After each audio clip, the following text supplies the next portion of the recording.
నా పేరు గోవిందరాజ్. ప్రియమైన దేవుని పిల్లలారా, మీకందరికీ యేసుక్రీస్తు నామమున నా వందనాలు. నేను చెప్పబోయే అంశం మంచి సమరయుడు. లూకాసు వార్త 10వ అధ్యాయం 30 నుండి 36 వచనాలు.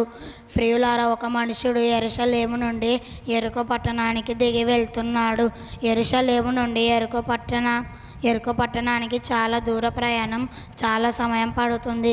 అతడు అలా ఒంటరిగా వెళుతున్న ఆ సమయంలో దొంగలు అతడు ఒంటరిగా ఉండడం చూసి అతన్ని పట్టుకొని బాగా కొట్టి అతనికి కలిగి ఉన్నవన్నీ దోచుకొని ఘోర ప్రాణముతో విడిచి ఆ దొంగలు పారిపోయారు.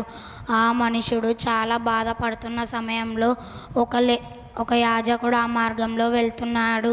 యాజకుడు అనగా దేవుని సన్నిధిలో పూజారి.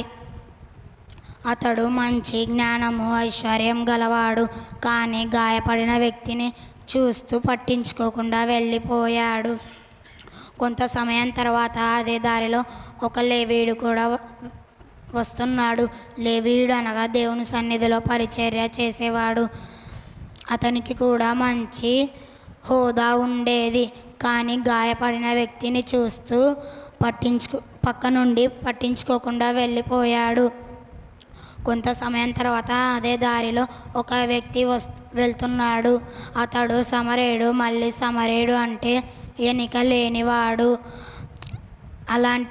ఆ సమరయుడు ఆ మార్గంలో దొంగల పాలై గాయపడిన వ్యక్తిని చూసి జాలిపడి అతని దగ్గరకు వెళ్ళి